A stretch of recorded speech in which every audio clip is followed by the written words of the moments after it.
Welcome to Power Lunch Live. I'm Rhett, Power, your host. It's good to be with you here. Already into February 2021, hard to believe, but here we are. So the point of the show is to have today's thought leaders, best-selling authors, CEOs, people who are doing amazing work that can help us get better at what we do. That's the whole point. And it can be interactive, but you have to get on your computer while you're listening and watching to do that. So we monitor the LinkedIn page, with LinkedIn, the YouTube page, the Twitter page, Facebook page, all those platforms. So you can actually send us a question, and our guest can hopefully get you an answer that helps you do better. So today I'm excited to have David Pereira. David is a Navy combat veteran, a Purple Heart recipient, but he's also the owner of Fenix and creator of the Beyond Fitness program, a fitness professional. He offers valued experience in the ownership and management of an active and successful physical fitness business. But he's also passionate about helping successful people develop a mental toughness mindset that allows them to shift their perspectives and grow their businesses and improve all aspects of their lives. So David, welcome. Thank you. Thank you for having me. Yeah, man, it's a real pleasure. And so, we were talking about, before we came on, we were talking about your career in the military and combat, and how that sort of shaped where you went with your business and has shaped your life. So can you tell us that story and sort of set it up for my backstory, my background in the military. I'm in the Navy, 12 years in August, I hit, so I'm moving on to 13. And my job specifically is a medical job. The title is called Hospital Corpsman. I've been attached to the Marines, however, my entire career, right? We call that green side when we're in the Navy. So that means I've become the medical support, direct medical support for the Marines. So wherever they go, I go, whatever they do, I do. And that's basically it. So with that being said, my deployments to Afghanistan just further entrenched the whole medical, future for me. It really solidified a lot of things in what I wanted to do, or what I thought I wanted to do. Helping my Marines, it's fun. It's good to get your hands dirty from the whole medical side of things. Having that combat experience and being able to do my job when needed, it was very fulfilling, let's call it. So coming off of deployment and that active duty, transitioning as a civilian, I think I'm gonna go knee deep into the medical space, become a PA, be a hard charger in the military, and just live a great life from there. I did my internships and residencies and all this fun stuff for that. But if anybody has ever been a science major, you understand that you can't really work. You take too many classes, you have labs and all this other fun stuff. So fitness was something that was easy for me. It came because I had an athletic background. The military, you got to be fit to fight. So that was natural. 19 gyms on base, so you could always find a workout somewhere. So it was very convenient at the time in and around my school schedule. So with that, I started to have more, client engagement, personal engagement with people who were very successful and, alphas at what they do, let's call it. But they sucked at this one thing, fitness and nutrition. And I had a way, based on my experience, of pointing them in the right direction, extracting what they did well in their careers and pushing it into fitness and nutrition specifically. And, that kind of propelled my business more so than, the excitement that I had for the medical space. And that's when I knew I had to kind of go all in. I had to bet on myself with that, and kind of got me to where I am today. What, you hit on something that was really interesting to me there. Why do successful people have trouble translating maybe that success they have in business or other areas into their own health goals and their own health? And I mean, I'm a great example of this. As an entrepreneur, sometimes we put fitness to the side because we don't have enough time, or we don't or it gets pushed down the priority list. Mhm. But talk about why that's so hard for entrepreneurs and successful people. But how do you help them kind of overcome that? Yeah, so that answer is twofold, right? One, the one that I'll highlight is generational, right? Fitness hasn't been as important as it is now, right? For most, so most of the people that I see, 40s, 50s, even 60s, it wasn't as much as of a thing, back then when they were in their early 20s and 30s and grinding for their career. That's one part, right? Generational. Now fitness is everywhere. The second part is the obvious side of what you said is trade-offs, right? For me, I'm going to displace this for now until I get to a point in which I want to be. However, for many, they don't realize that they sometimes forget to look back at that moment, right? And say, oh, myself. So most clients that I work with, once they step into this space, it is that level of neglect that they've had for themselves because they were so focused on the point in which they wanted to get to. Is it are most people coming to you because their health has sort of dictated it now, or there's been an event that scared them and they say, I've got to pay attention to this? Why are people paying attention to it then at that age? Well, it's multiple reasons. Some can have this medical epiphany in which they need to focus on it and double down. Life gets in the way when people realize that they aren't able to keep up with their kids, as cliche as that may sound. And then there's other things when they see their friends, right? Change their bodies, make these grandiose changes, and have these profound results. They want in, right? They're like, I can do that, right? And that's part of it. So it's based on a lot to do with the environment, but how somebody starts and how someone technically comes in, that varies. I'd also say maybe at that age too, you get to the point where maybe you can manage the grind a little bit, right? Mm-hmm. You've got sort of your time figured out maybe a little bit better at that age, and you Yes, can. definitely. I realize that, or what I come to see is that some people have a hard time being selfish, right? You step into this role of being a career-oriented person, then you step into this role of being a parent, right? And having all these extra responsibilities where you're caring for a career, you're caring for a business, you're caring for, little ones, and then they lose this idea of ever doing something for themselves. And that idea of being selfish, well, that rubs people the wrong way. They don't get that they're allowed to be, in certain circumstances, especially, your health, and especially, putting your fitness and nutrition into perspective. Because at the end of the day, you want to lead by example for your kids, the same people that you're set to raise, right? And you want to be a good performer in your career or in your work environment, right? So these things all go into play when it comes time to pull trigger. What is your Beyond Fitness program? What is that? How does that help people? So Beyond Fitness program, our let's call it, let me segue off of that. Our slogan, let's call it, is Beyond Change, right? And the idea behind that is whatever you think that you want to achieve, whatever you think that you're seeking, it's going to require more than what you already know. Because if you knew it all, you would be there, right? So you have to go above and beyond, right? We know that idea of above and beyond.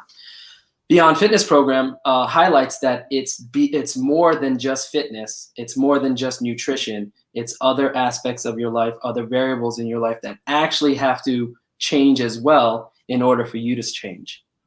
Now, don't get me wrong. You obviously see the internet, you see Instagram, and people have all these things that get you there quick, but it doesn't keep you there for long, right? So I've noticed throughout my career and throughout my experience that it shouldn't, the speed shouldn't dictate, right? The direction should, and you have to ensure that you're changing people, helping people for the better, for the long term, and that's going to keep them, in a more sustainable state, and help them be more fulfilled with where they are.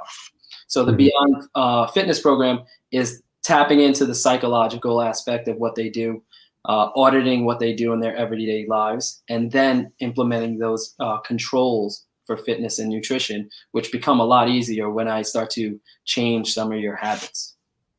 What are some of those habits that we need to change? Well, most people don't realize they're overworked, highly stressed, and constantly in a state of, let's call it, fatigue, right? And for that, you fall on making poor decisions. It's a perpetual thing that you do. And most people, as it pertains to their habits, they don't think that they're disciplined when it comes to their fitness and nutrition. But on the flip side of that, they're actually disciplined to their bad habits, right? They're connected to their bad habits, right? So being in this constant state of like sleep deprivation, let's call it, for the overworked entrepreneur or the parent that stay at home and virtual, when you are sleep deprived, you are going to make poor decisions. That's actual science. You're definitely cognitively impaired, right? And everybody understands that in a vacuum, in isolation, but they don't zoom out and look at it like over the course of a week, over the course of a month, over the course of a year. Well, where do you think these pounds come from over time, right? Where do you think these poor habits or these these chronic diseases or episodes of health conditions come from? Well, it's compounded over time, right? So sleep is something that I focus on. Having people stick to a schedule, right? Follow through with something, in terms of what we say we're going to do. This is the benefit I have from coming from the military. In the military, we have orders, right? You don't get to compromise the order. You don't get to justify the order. You just do it, right? You can't make it convenient for you. You can't put your comfort into play. Let's consider that a repetition. Every time we have to follow an order. That can be, take this truck to get gas, clean this weapon, whatever the case may be. We have a lot of repetitions of following orders in the military without justification. Most people in the civilian sector, right, or society, don't have that a luxury, right? You justify what you want to do when you want to do it for your convenience, for your comfort, right? And that mental toughness is you lose that. You have the absence of that, all right? So these are things that we want people to have is follow through. Do what the hell you say you're going to do, right? Do it when you say you're going to do it without compromise. And these are things that we teach by doing baby steps, basically just kind of seeing the limiting beliefs on what somebody's been telling themselves. That's an exercise. How do you get them to be accountable to that, right? Because again, in the military, if you don't go get gas in that truck or clean that weapon, there's a consequence. There's a consequence. Right? If I just choose to eat McDonald's tonight, there's not an immediate consequence to me. Now, if I do that 3 times a week, ultimately there's going to be a huge consequence. But I mean, how do we get people to, because I think a lot of it is accountability, right? 1000%. Yes, it's definitely accountability. But this is where, like, being a good coach, being a good leader, you have to understand what they're actually setting out to do, right? If we leave ambiguity as to what your actual goal and expectation is, right, then I can't actually hold you accountable in any way. However, if I do know what your goals are and I do know what your expectations are and you understand what mine are as it pertains to getting you there, then I can say, hey, if you, Rhett, if you want McDonald's tonight, then you clearly don't want what you said you did. You don't want to be able to play with your kids. You don't want to be able to, stick around for your grandkids, right? I can play the emotional card if I want, right? But I can do those things. And not to say it needs to be that extreme. You just have to understand, like, I'm either going to call you out as an adult, as a person who says that they lead people, whether that be kids or whether that be in a company, or you lead yourself, and you are going to either feel personally attacked and do something about it, or you're going to, sit up straight and now, and take some accountability for your own actions, take some ownership of the actions that you facilitate. And more times than not, not to say it's not so black and white, right? And it's a growing thing, and not everyone is so straight edged, right? And it's not going to be this, I've learned it overnight, but through repetition, like I said, in the military, those reps of following through with what the hell you say you're going to do, when you're going to do it without compromise, those we add to the bag, and we start to hedge our ability at mental toughness, at discipline, at long-term success. So you really do push people. You do have that accountability piece in your program where you're saying, hey man, you didn't do what you say we're going to do. 1000%. I mean, listen, I talk to a lot of my clients more than I talk to my family. So, but it's for those who have been absent of it and don't really understand that it exists, it's not real, right? Before you come to me and think that you want to look some way, you want to feel some way, it doesn't really exist in your head. You don't believe it because you would have done it already, right? So for me, it's just making sure that I'm able to make them believe it, right? Make them see it. I mean, but we have a hard time, I think, as people, though, right? Thinking about that future you. into an or making, maybe it's we don't have a hard time thinking about it. We say, wow, I'd love to look like that, or I'd love to be able to do that at 50. Mm-hmm. But that in between, I think we have a really hard time getting our head around. Yes. Now, I have a great, not even an exercise, it's just a way of putting things into perspective, especially for the, let's call it the executive, the C-suite employee, the person that really wants to optimize where they want to be. I say you're in a room with three people: the person you used to be, the person you are now, and the person you want to be. Now, the person you are now has a conversation with the person you used to be, and that person asks, hey, how do I get to where you are now? And you're going to tell them, you're going to explain. It's going to require this grind. It's going to require education. It's going to require actual work ethic and discipline to get to where I am now. And if where you are in your current state, you turn around and talk to the person that where you want to be, what do you think that person's going to tell you? Well, it's going to require more, doubling down, expanding, reaching to the all the levels of things that you're going to need and add to your toolbox, right? Because what got you here won't necessarily get you there, right? And we need to understand that. So that is kind of like something that I put into perspective, especially for these high functioning, alpha role people. How do we get there? Because again, it's very esoteric to some of them. They don't believe it and they don't think it exists. But let me show you. Look at your 20-year career, right? Like you got to this point somehow, some way. And that is a way that they're like, okay, now we're able to kind of get the juices flowing. And now they're starting to understand like where I'm coming from and our approach. I mean, and it seems to me too, the end result of all that is, I mean, if you're already a high performer, this kind of work on yourself physically has all kinds of downstream impacts and benefits, right? It helps your mental state and how you feel and how you feel about yourself, probably how you even talk to yourself in a lot of ways. I mean, so it makes you even better than you were. Yes, and one of the biggest takeaways when clients flip that switch and have that kind of aha moment, they're actually better to be around. Right. So their employees, their staff, their team, their families, they know that they're better to be around now. Like their energy, whether their sleep and their stress management, these things are firing on cylinders in which they didn't know how to, in past terms, optimize before. Right. So they're just a better person to be around. And when they know that they're putting off this energy, well, it's reciprocated. And now they feel better about everything that they're doing. I want more. I got a high for what I'm doing. Even though it's tough, right? Because I don't want to say like, nutrition and fitness programs are going to be easy, or I don't want to say your goals aren't hard enough. It's going to be tough, but now it's more fulfilling. Now I know that there's a direct result of what the work I'm putting in as it pertains to my environment. What does true fitness look like, you think? Yeah, so fitness to me, and there's many textbook responses, but fitness to me is the exploration of what your body can do, right? Now, some people can say if you only lift weights to get strong, you're fit.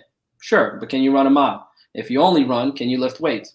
Sure, maybe. So it's an exploration of what your body can do, right? I know there's a lot of cults out there in the fitness world, right? The spins, the yogis, the CrossFitters, I've had my fair share, of dabbling in a lot of domains of fitness. And it's really eye-opening when you start to see yourself either suck at something and get better at it and do something that you would have never caught yourself doing before. So my definition is just, again, an exploration of what your body can do. You should have a chip on your shoulder to figure out, hey, what the hell is the one body I get, the one chance I get capable of? We're all not going to be LeBron James, right, or anything like that. But I would want to do some things that are similar to pick up to go play basketball, or hop on a bike and ride for 20 miles and not be fazed by it, right? Go on a long hike. These are things when you do other things in life, fitness oriented. You create that ability to do so without compromising, without second guessing if you're actually going to be able to complete it. For some who are absent of fitness and have put that on the back burner, that looks like picking up their grandchildren off, without their back going out, right? It's different things. So it's really the exploration of what your body can do and just kind of testing that at all times.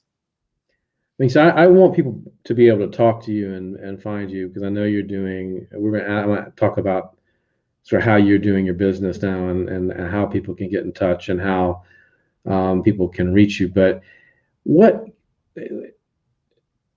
to me, this is more than going to the gym or going to a class, of aerobics or whatever people do today. Or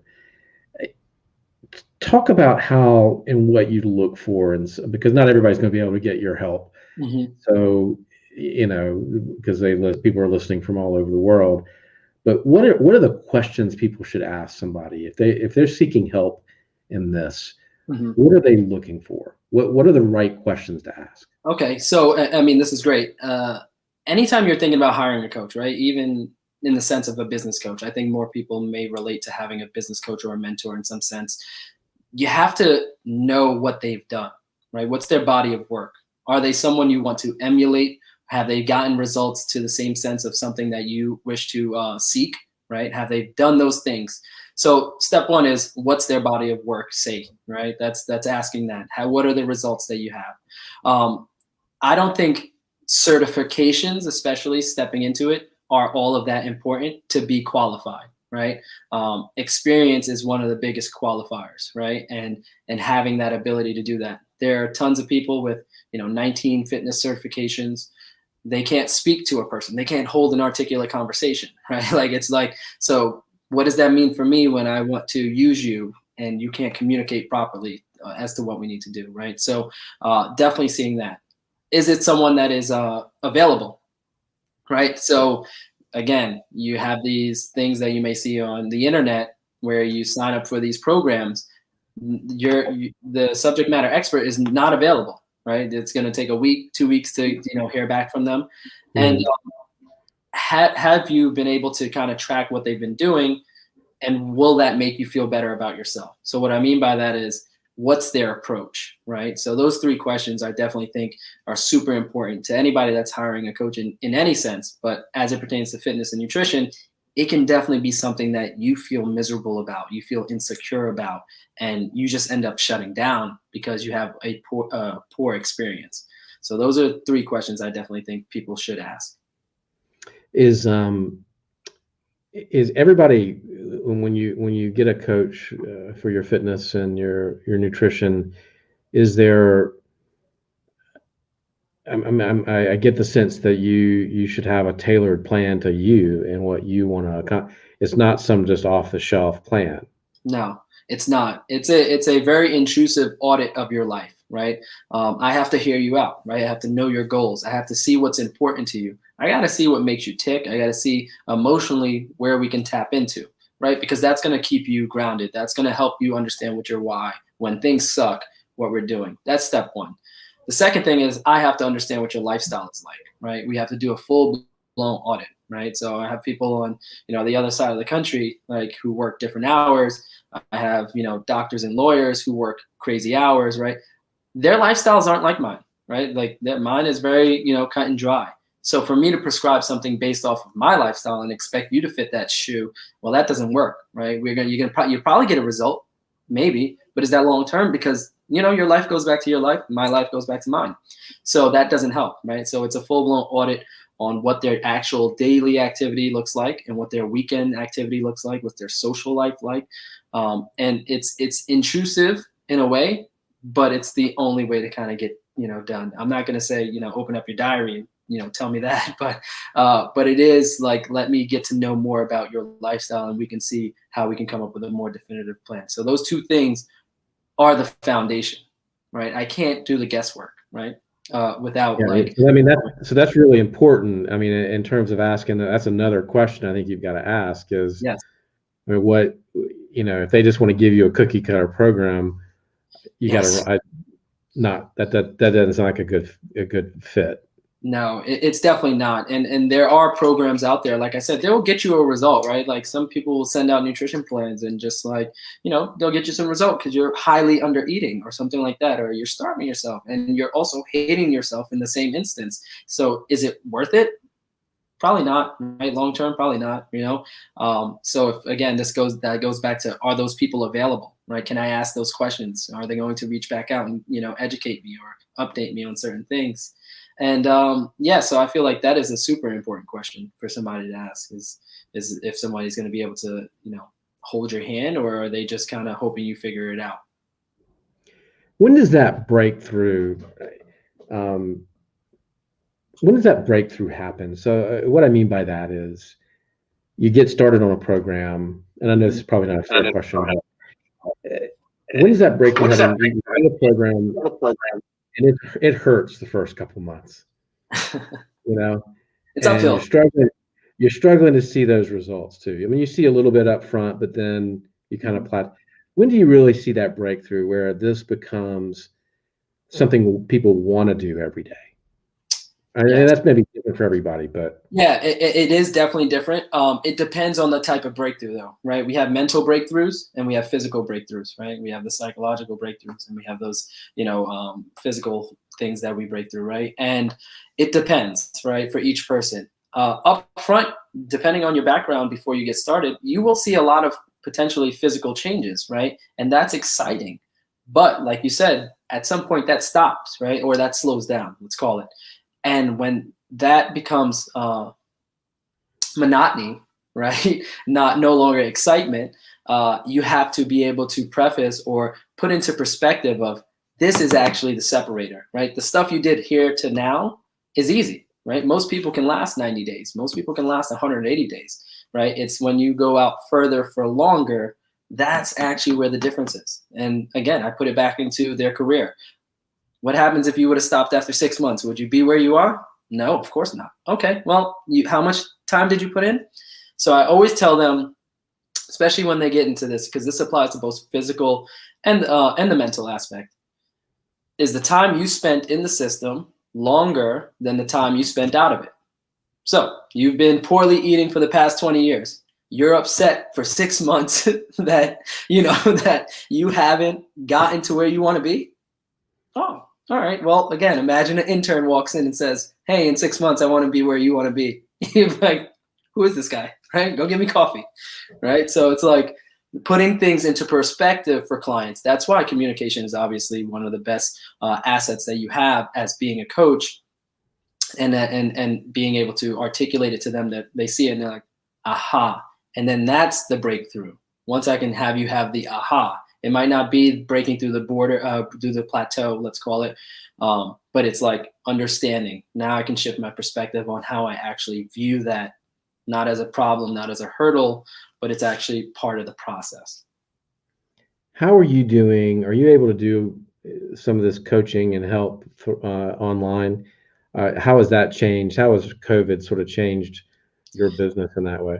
COVID changed it. I wouldn't say a lot. It just evolved it. Let's call it evolved. I opened my gym 3 weeks before we shut down for COVID, my brick and mortar. So we opened February 22nd, going on a year, and we shut down March 16th. So I wouldn't say being the leader that I am, but I knew that I can't sit still while the government figures it out or someone feels bad for me. I kept moving. I was like, all right, what's the best thing to do? What's the best things to put in place? And through movement and through, being presented with opportunity, it just evolved into that. So our consultations, some of our training, obviously, the internet has shown that people are going online for sessions and having, programs built out and all this other stuff. So it's just only evolved it. For most places that are still standing, it's probably created another pillar to their business, another vertical to their business. If they're able to optimize, where they are and extend their reach. But other than that, it hasn't changed it too much in terms of our approach. The virtual side is just getting more of what we did in person, right? So we're actually able to tap into more people. How can people find you? I'm very active on social media. My Instagram is D, and there's 2 underscores. and my last name, Pereira, Pereira. You can reach out to me directly, DM me or anything like that. I love to talk and I love to coach. So any questions that you may have, definitely reach out to me. And our gym page that you can definitely get some information on that we post a lot on is Fenix, so Fenix .Englewood, ENGLEWOOD. That's the actual location of the facility. So those two ways. And we will have an app that's going to be coming out in the next couple months, probably by the end of first quarter. And people will be able to jump onto that as well. Fantastic. And do live programs? Yes. The programs will be tailored in 4 different ways. Anybody who wants to just do a program-based, anybody who wants to work one-on-one, anyone who wants to do a group aspect of it, and then it's just one that's all-encompassing. Okay, fantastic. David, thanks for being on the show today. Rhett, thank you so much. I appreciate it. Yeah, and you can check out our schedule here at Power Lunch Live. We've got a great lineup next week, and we'll see you then. Until then, have a great weekend and go out, work hard, and play hard. Yeah. Have a good week.